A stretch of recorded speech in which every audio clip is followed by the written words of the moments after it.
ఈరోజు మనం ఒక చాలా ఆసక్తికరమైన కథను లోతుగా చూద్దాం. ఇది ఒక సంపన్న బ్రాహ్మణుడి కథ. ఆయన ఒక ఆధ్యాత్మిక గురువు కూడా. అయితే గౌతమ బుద్ధునితో జరిగిన ఒక చిన్న సమావేశం ఆయన జీవితాన్నే కాదు, ఆయన చుట్టూ ఉన్న వందలాది మంది జీవితాలని ఎలా ఒక ఊహించని మలుపు తిప్పిందో చూద్దాం. అవునండి, సరిగ్గా అదే. మన దగ్గరున్న ఆధారం బౌద్ధ గ్రంథాలలోని కేనియ జటిలుడి కథ. పైకి ఇది ఒకరి దాతృత్వం గురించిన కథలా అనిపించవచ్చు, కాని ఇందులో చాలా పొరలున్నాయి. ఆ కాలపు సామాజిక మార్పులు, కొన్ని ముఖ్యమైన బౌద్ధ నియమాలు అసలు ఎలా పుట్టాయి, అన్నింటికీ మించి ఒక స్నేహబంధం, ఒక ఆధ్యాత్మిక విప్లవానికి ఎలా నాంది పలికిందో ఈ కథ మనకు చూపిస్తుంది. సరే, అయితే దీన్ని కొంచెం విడమర్చి చూద్దాం. మొదటగా అసలు ఈ కేనియ జటిలుడు ఎవరు, ఆయన నేపథ్యం ఏమిటి? ఆ తర్వాత బుద్ధునితో ఆయన మొదటి సమావేశం ఒక సాధారణ ఆతిథ్యంలా మొదలయ్యి బౌద్ధ సంఘం నియమాలనే ఎలా మార్చేసిందో చూద్దాం. ఇక చివరగా కథలోకొచ్చే ఆయన స్నేహితుడు షేలా ఈ మొత్తం సంఘటనను ఎలా శిఖరాగ్రానికి తీసుకెళ్లాడో చర్చిద్దాం. ముందుగా కేనియా గురించి మాట్లాడుకుందాం. మన దగ్గరున్న సమాచారం ప్రకారం ఆయనొక సాధారణ వ్యక్తి కాదన్నమాట. ఆయన్ని మహాసాల బ్రాహ్మణుడు అంటారు. అంటే రాజుల నుంచి భూములు దానంగా పొందిన అత్యంత సంపన్నుడు, పలుకుబడి ఉన్నవాడు. కాని ఇక్కడే నాకొక ఆసక్తికరమైన విషయం తగిలింది. ఆయన్ని జటిలుడు అని కూడా అంటారు. అవును, జటిలుడు అంటే జడలు ధరించి తపస్సు చేసుకునేవాడు.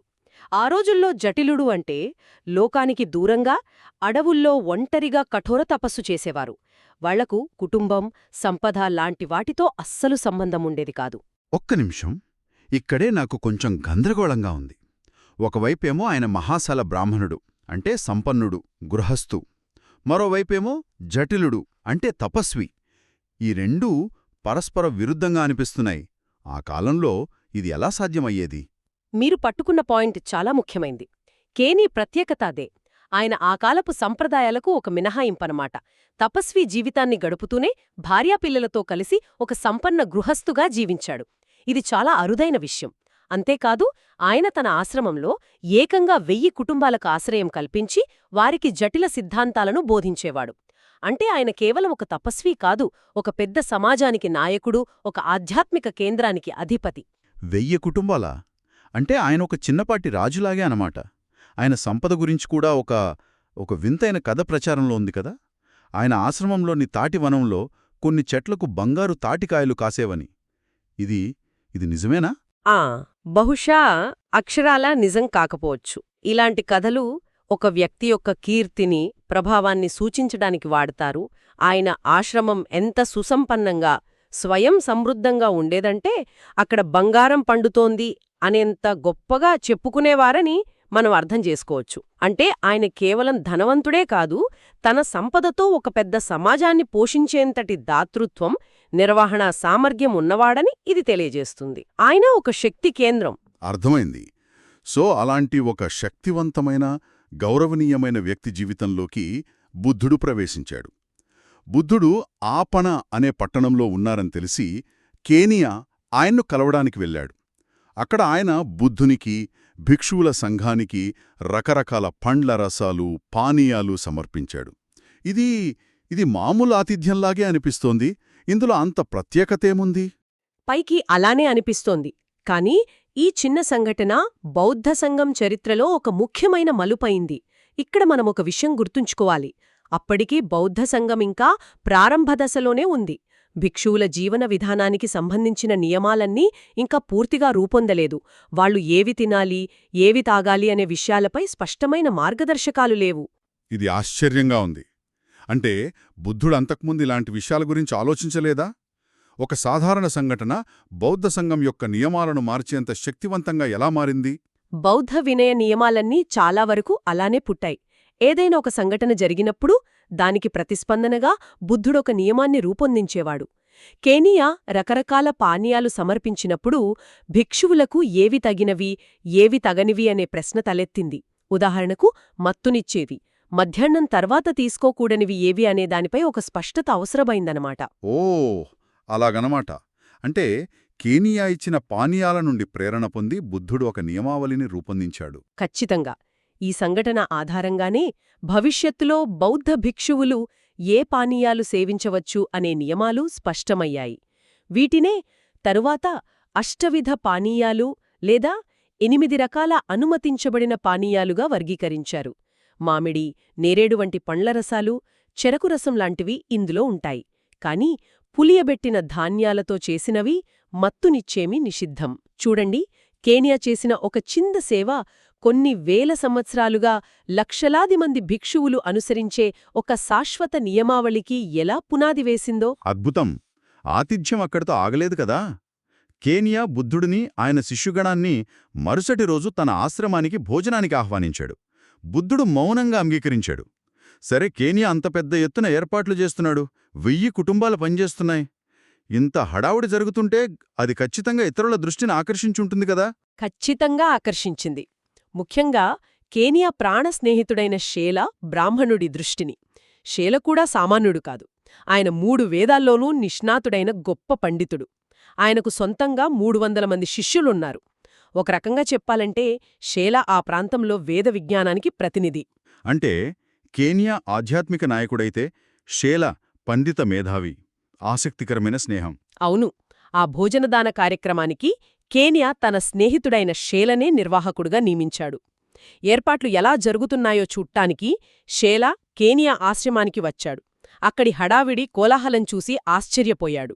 ఏమిటి కేనియా, ఇంత పెద్ద ఎత్తున ఏర్పాట్లు చేస్తున్నావ్? రాజుగారినేమైనా ఆహ్వానించావా, లేక ఏదైనా పెద్ద యజ్ఞం తలపెట్టావా అని అడిగాడు. నాయకి కేనియా ఎంతో ఉత్సాహంగా, వీటన్నిటికంటే గొప్పవాడు జ్ఞానోదయం పొందిన గౌతమ బుద్ధుడు తన భిక్షువుల సంఘంతో కలిసి రేపు మన ఆశ్రమానికి వస్తున్నారు. ఆయన కోసమే ఈ ఏర్పాట్లు అని గర్వంగా చెప్పాడు. ఆ ఒక్క మాట, బుద్ధ అనే పదం వినగానే షేల నివ్వెరపోయాడు. ఒక వేద పండితుడికి బుద్ధ అనే పదం వినగానే అంత ఆశ్చర్యం, కుతూహలం ఎందుకు కలగాలి? దానికి బలమైన కారణముంది. వేదాలలో, పురాణాలలో మహాపురుషుడు అనే ఒక భావన ఉంది. అంటే కొన్ని ప్రత్యేకమైన లక్షణాలతో జన్మించిన వ్యక్తి. అలాంటి వ్యక్తి లోకంలో ఉంటే ఆయన 2 మార్గాలలో ఒకదాన్ని ఎంచుకుంటాడు. 1 ప్రపంచాన్ని పాలించే చక్రవర్తి అవుతాడు. 2 సర్వసంగ పరిత్యాగి అయి లోకానికి జ్ఞానబోధ చేసే బుద్ధుడవుతాడు. ఓ, అంటే ఈ మహాపురుషుణ్ణి గుర్తించడానికేమైనా గుర్తులుంటాయా? ఉంటాయి. వాటినే 32 మహాపురుష లక్షణాలు అంటారు. పండితులకు వీటి గురించి బాగా తెలుసు. ఉదాహరణకు, పాదాల మీద ధర్మచక్రం గుర్తులు ఉండటం, పొడవైన వేళ్లు, విశాలమైన భుజాలు, 40 దంతాలు ఉండటం వంటివి. ఇవి కేవలం శారీరక గుర్తులు కాదు, ఒక అసాధారణ వ్యక్తికి మాత్రమే ఉంటాయని వారి నమ్మకం. షేలకు ఆ లక్షణాలన్నీ తెలుసు. అలాంటి వ్యక్తి నిజంగానే ఉన్నాడా, కేనియా చెబుతున్నది ఆయనేనా అని తెలుసుకోవాలనే తీవ్రమైన కుతూహలం ఆయనలో కలిగింది. వెంటనే ఆయన ఇప్పుడు ఎక్కడున్నారు అని అడిగాడు. కేనియా చెప్పిన చోటికి షేల తన 300 మంది శిష్యులతో కలిసి పరుగున వెళ్లాడు. బుద్ధుడిని దూరం నుంచే చూసి తన శాస్త్ర పరిజ్ఞానంతో ఆయనలోని ఆ 32 లక్షణాలను పరిశీలించడం మొదలుపెట్టాడు. చాలా లక్షణాలు కనిపించాయి, కాని 2 లక్షణాల విషయంలో ఆయనకు సందేహం మిగిలిపోయింది. అవును. ఆ తరువాత బుద్ధుడు తన యోగశక్తితో ఆ 2 లక్షణాలను కూడా షేలకు కనిపించేలా చేశాడు. అది చూడగానే షేలకు ఇక ఎలాంటి సందేహం మిగలలేదు. అవును, నేను ఇన్నాళ్లు గంధాలలో చదువుకున్న మహాపురుషుడు ఈయనే అని అతనికి తెలిసిపోయింది. అతను కేవలం శారీరక లక్షణాలనే కాదు, బుద్ధుని ప్రశాంతతను, ఆయన ముఖంలోని తేజస్సును కూడా గమనించాడు. కేవలం లక్షణాలు చూసి అంత పెద్ద పండితుడు నమ్మేశాడా, లేక బుద్ధుడు ఆయనతో ఏమైనా మాట్లాడారా? అక్కడికే వస్తున్నాం. తన సందేహాలన్నీ తీరిన తరువాత షేల బుద్ధునితో సంభాషించాడు. ఆ తరువాత బుద్ధుడు ఆయనకు ధర్మోపదేశం చేశాడు. ఆ బోధన దేని గురించి అనేది స్పష్టంగా లేదు కాని బహుశః అప్పటి బ్రాహ్మణ సమాజంలోని కర్మకాండల కన్నా నైతిక ప్రవర్తన, అంతర్గత శుద్ధి ముఖ్యమని చెప్పి ఉండవచ్చు. ఆ తార్కికమైన, అనుభవపూర్వకమైన బోధన షేలను ఎంతగా ప్రభావితం చేసిందంటే క్షణాల్లో అతని ప్రపంచం తలకిందులైంది. అంటే తన జీవితాంతం నేర్చుకున్న వేద విజ్ఞానం, తన పండిత గర్వం, తన గురుపీఠం అన్నీ ఆ క్షణంలో నిరర్థకంగా అనిపించాయి. సత్యం తన కళ్లముందే ఉందని గ్రహించాడు. వెంటనే అక్కడికక్కడే భగవాన్, నన్ను, నా 300 మంది శిష్యులను మీ భిక్షువుల సంఘంలో చేర్చుకోండి అని ప్రార్థించాడు. ఇది నమ్మశక్యంగా లేదు. కొన్ని గంటల వ్యవధిలో ఒక ప్రముఖ వేద పండితుడు తన 300 మంది శిష్యులతో సహా తన సంప్రదాయాన్ని తన హోదాను వదిలేసి బౌద్ధ భిక్షువులుగా మారిపోయారు. ఇది ఆ కాలపు బ్రాహ్మణ సమాజంలో ఒక పెద్ద సంచలనమై ఉంటుంది. నిస్సందేహంగా ఇది బౌద్ధధర్మం యొక్క తార్కిక ఆకర్షణ, వేద సంప్రదాయాల కర్మకాండలకు ఒక శక్తివంతమైన ప్రత్యామ్నాయంగా ఎలా పనిచేసిందో చెప్పడానికి ఒక గొప్ప ఉదాహరణ. కేన్యా ఆతిథ్యం కేవలం ఒక సందర్భాన్ని మాత్రమే సృష్టించింది. అసలైన పరివర్తన షేల మేధస్సుకి, బుద్ధుని ప్రజ్ఞకి మధ్య జరిగిన సంఘర్షణలో జరిగింది. ఆ తర్వాత షేల ఏమయ్యాడు? కథ అక్కడితో ముగియలేదు. షేల, ఆయన శిష్యులు భిక్షువులుగా మారిన తర్వాత బౌద్ధ మార్గంలో తీవ్రంగా సాధన చేశారు. కొద్ది కాలంలోనే షేల జ్ఞానోదయం పొంది అర్హంతుడు అయ్యాడు. అర్హంతుడు అంటే ఏమిటి? దాని ప్రాముఖ్యత ఏమిటి? బౌద్ధంలో ఇది చాలా ఉన్నతమైన స్థాయి. అర్హంతుడు అంటే రాగద్వేషాలు, అజ్ఞానం వంటి మానసిక మాలిన్యాలన్నిటినీ పూర్తిగా నశింపచేసుకుని పునర్జన్మచక్రం నుండి శాశ్వతంగా విముక్తి పొందిన వ్యక్తి. అది ఒక భిక్షువు సాధించగల అత్యున్నత లక్ష్యాలలో ఒకటి. అంటే షేల కేవలం మతం మారలేదు, ఆ మార్గంలో అత్యున్నత స్థాయిని కూడా చేరుకున్నాడు అన్నమాట. మరుసటి రోజు కేనియా ఇచ్చిన భోజనానికి ఇప్పుడు 301 మంది కొత్త భిక్షువులు అదనంగా వచ్చి చేరారు. అందులో తన ప్రాణ స్నేహితుడు కూడా ఉండడం చూసి కేనియా ఎలా స్పందించుంటాడో ఊహించడం కష్టమే. ఈ మొత్తం సంఘటన వెనుక ఉన్న గొలుసుకట్టును గమనించాలి. కేనియా దాతృత్వం. అది బుద్ధుని ఆహ్వానానికి దారితీసింది. ఆ ఆహ్వానం వల్ల ఏర్పడిన హడావిడి షేల దృష్టిని ఆకర్షించింది. షేల కుతూహలం ఆయన్ను బుద్ధుని వద్దకు తీసుకెళ్ళింది. బుద్ధుని బోధన 301 మంది పండితుల జీవితాలను మార్చేసింది. ఒక చిన్న ఉదారమైన చర్య ఎంత పెద్ద పరిణామాలకు దారితీసిందో చూడండి. కాబట్టి ఈ కథలో కేవలం దాతృత్వం, దాని ఫలితమనే కోణం మాత్రమే కాదు, ఆ కాలపు సామాజిక మార్పుల గురించి కూడా ఒక ముఖ్యమైన సూచన ఉంది. బ్రాహ్మణ సమాజంలో అత్యున్నత స్థాయిలో ఉన్న శేల లాంటి పండితుడు తన సంప్రదాయాన్ని వదిలి బుద్ధుని మార్గాన్ని అనుసరించడం ఒక చిన్న విషయం కాదు కదా? అస్సలు కాదు. ఇది బుద్ధుని బోధనల్లోని శక్తిని చూపిస్తుంది. ఆయన కేవలం సామాన్యులనే కాదు, ఆ కాలపు మేధావులను, తత్వవేత్తలను కూడా ఆకర్షించగలిగాడు. ఆయన వాదనలు వారిని ఒప్పించగలిగాయి. శేల పరివర్తన అనేది బౌద్ధం కేవలం ఒక నమ్మకం కాదు, అది ఒక బలమైన తాత్విక పునాది ఉన్న మార్గం అని నిరూపించడానికి ఒక ఉదాహరణగా నిలిచింది. కేనియా తెలియకుండానే ఈ చారిత్రక ఘట్టానికి వేదికను సిద్ధం చేశాడు. ఈ కథంతా దేన్ని సూచిస్తుంది? ఒక వ్యక్తి యొక్క నిష్కల్మషమైన ఆతిథ్యం, ఇంకొకరి అపారమైన జ్ఞానం, మరో వ్యక్తి యొక్క సత్యాన్వేషణ. ఈ మూడూ కలిసినప్పుడు ఊహించని అద్భుతమైన పరిణామాలు జరగొచ్చు. ఒక భోజనానికి ఇచ్చిన ఆహ్వానం 300 మందికి పైగా వ్యక్తుల జీవిత గమనాన్ని మార్చేసింది. కేనియా చర్య ఒక నిశ్శబ్ద ఆధ్యాత్మిక విప్లవానికి నాంది పలికింది. అవును, కేనియా జటిలుడి దాతృత్వం, ఒక చిన్న సేవాభావం కూడా ఎంత పెద్ద మార్పుకు కారణమవుతుందో చూపిస్తే, షేల కథ సరైన సమయంలో సరైన బోధన విన్నప్పుడు సత్యం కోసం తపించే ఒక వ్యక్తి ఎంత త్వరగా పరివర్తన చెందగలడో తెలియజేస్తుంది.